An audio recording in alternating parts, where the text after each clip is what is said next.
নতুন কোনো গল্পের শুরু করতে বের হলাম। একটা নতুন শহরে যাচ্ছি।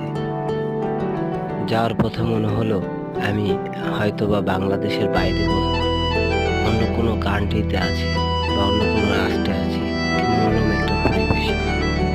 অবশ্যই ভালো লাগলে লাইক, কমেন্ট, শেয়ার করে দেবেন।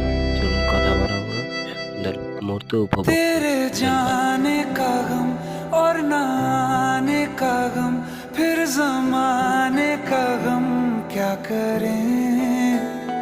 राह देखे नजर रात भर जाग कर, पर तेरी तो खबर न मिले।